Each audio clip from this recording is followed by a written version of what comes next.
Hi friends, எல்லோருக்கும் வணக்கம். Welcome to happy taste buds. இன்றைக்கி நாம் ஒரு மில்லட் ரெசிபி தான் பார்க்க போகிறோம். கம்பு தோசை எப்படி செய்யுதுன்னு பார்க்கலாம்.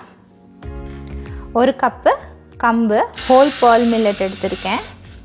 இது கூட கால் அழாக்கு உளுந்து, முழு உளுந்து எடுத்துக்கோங்க. இது கூடவே கால் அழாக்கு இட்லி அரிசி. இது மூணுத்தையும் நல்லா 2-3 வாட்டி கழுவிட்டு தண்ணி ஊற்றி ஓவர் நைட் ஊற வைக்க போகிறோம். ஸோ இதை வாஷ் பண்ணி எடுத்துகிட்டு வந்துடலாம். நல்லா 2-3 வாட்டி வாஷ் பண்ணிவிட்டு எடுத்துகிட்டு வச்சுக்கோங்க. அதில் இப்போ நம்ம சோக் பண்ணுறதுக்கு வாட்டர் சேர்த்துக்கலாம். ஸோ இது மினிமம் ஒரு 8 hours ஆகுது ஊறணும். ஸோ நான் இன்றைக்கி ஓவர் நைட் சோக் பண்ணுறேன். ஸோ இது ஓவர் நைட் சோக்காக இருக்குது. இதை ஒரு வாட்டி ரின்ஸ் பண்ணி எடுத்துகிட்டு வந்துடலாம். இப்போ கழுவி எடுத்துகிட்டு வந்ததை ஒரு மிக்ஸி ஜாரில் சேர்த்து நம்ம அரைச்சிக்க போகிறோம்.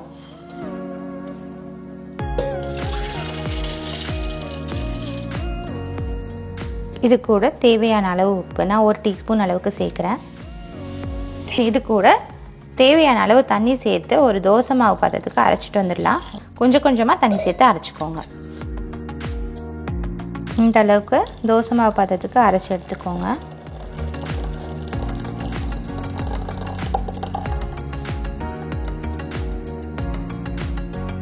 அரைச்சி எடுத்த உடனே 2 பச்சை மிளகா ஃபைனாக சாப் பண்ணது அண்ட் கூடவே கொஞ்சம் கொத்தமல்லி. இதில் சேர்க்க வேண்டியது இவ்வளவு தாங்க. நீங்கள் விருப்பப்பட்டீங்க அப்படின்னா வெங்காயத்தை ஃபைனாக சாப் பண்ணிவிட்டு தோசை ஊற்றிட்டு மேலே சேர்த்துக்கோங்க. நான் இன்றைக்கி வெங்காயம் சேர்க்கலை, பிகாஸ் நான் வெங்காயம் தக்காளி சட்னி அரைக்க போகிறேன். இதுக்கு இந்த கம்பு தோசைக்கு நல்லா ஒரு காரசாரமாக ரெஸ்டாரண்ட் ஸ்டைலில் ஒரு சட்னி அரைச்சிக்கலாம். ஒரு கடாயில் கொஞ்சமாக எண்ணெய் சேர்த்துக்கோங்க. எண்ணெய் சூடானதும் கடலைப்பருப்பு 1 டேபிள் ஸ்பூன், உளுத்தம் பருப்பு 1 டீஸ்பூன் சேர்த்துக்கோங்க. இது 2 லேசாக செவந்து வரட்டும். பருப்பு 2 செவந்ததும் ஒரு சின்ன துண்டு இஞ்சி, 2 பல்லு பூண்டு, நல்லா மீடியம் சைஸ் ஆனியன் ஒரு 2 எடுத்துருக்கேன். அதையும் சேர்த்து வதக்கிக்கலாம். இந்த சட்னிக்கு வெங்காயமும் தக்காளியும் ஒரே குவான்டிட்டி சேருங்க.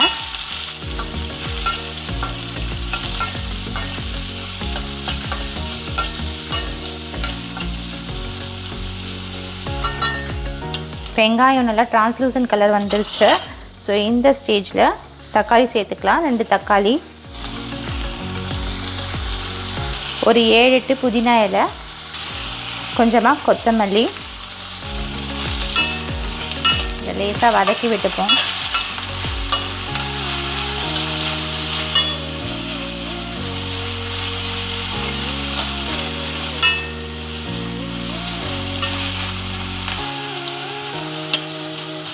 நாலுலேருந்து 5 காஞ்ச மிளகா உங்கள் காரத்துக்கு ஏற்ப சேர்த்துக்கோங்க. அண்ட் இது கூடவே ஒரு சின்ன துண்டு புளி அண்ட் இந்த சட்னிக்கு தேவையான உப்பு.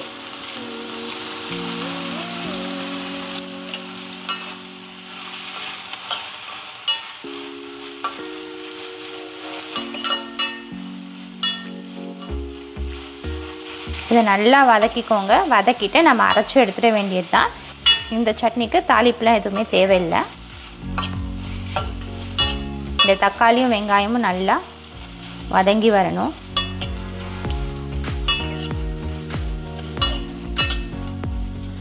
இந்த அளவுக்கு நல்லா சாஃப்டாக வேகிற அளவுக்கு வதக்கிக்கோங்க. வதக்கிட்டு இப்போ ஆஃப் பண்ணிடலாம். ஆறுனதுக்கப்புறம் அரைச்சிக்க வேண்டியது தான்.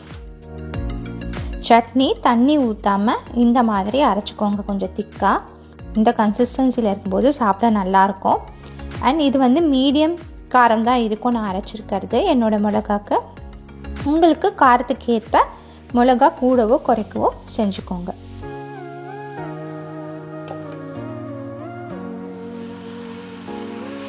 நம்ம உளுந்து சேர்த்துக்கிறதுனால நம்ம ரெகுலர் தோசை பேட்டர் எப்படி ஸ்ப்ரெட் பண்ண முடியுமோ அதே மாதிரி உங்களுக்கு இது ஸ்மூத்தாக ஸ்ப்ரெட் ஆகும். அதே மாதிரி நம்ம சேர்த்துருக்க அரிசி நல்ல ஒரு கிறிஸ்பினஸ் கொடுக்கும்.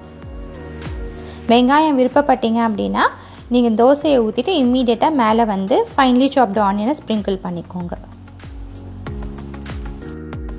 நல்லா செவந்ததுக்கப்புறம் திருப்பி போட்டுக்கலாம்.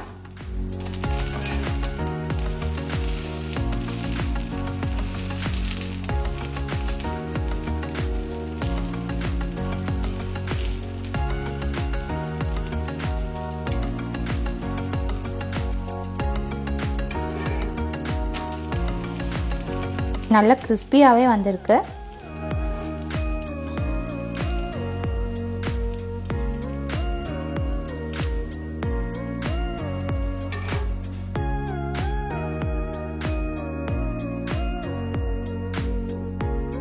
பாருங்கள் எவ்வளோ தின்னாக நல்லா கிறிஸ்பியாக உங்களுக்கு நம்ம ரெகுலராக சாப்பிட்ற தோசை மாதிரியே சூப்பராக வந்திருக்கு.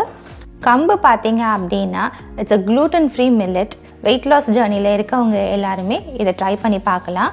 அண்ட் இந்த வின்டர் சீசனுக்கு பாடியை வார்ம்த்தாக வச்சுக்கிறதுக்கு ஹெல்ப் பண்ணும். And it has a very good anti inflammatory properties. நீங்களும் இந்த ரெசிபியை ட்ரை பண்ணி பாருங்கள். ட்ரை பண்ணிவிட்டு உங்களுக்கு எப்படி பிடிச்சதுன்னு எப்படி வந்ததுன்னு எனக்கு கமெண்ட் பாக்ஸில் மறக்காமல் சொல்லுங்கள். அண்ட் இந்த ரெசிபி உங்களுக்கு பிடிச்சிருந்துச்சுன்னா லைக் பண்ணுங்கள், ஃப்ரெண்ட்ஸ் அண்ட் ஃபேமிலிக்கு ஷேர் பண்ணுங்கள், நம்ம சேனலுக்கு சப்ஸ்கிரைப் பண்ணுங்கள், கூடவே பெல் ஐக்கானையும் ப்ரெஸ் பண்ணிடுங்க. தேங்க்யூ.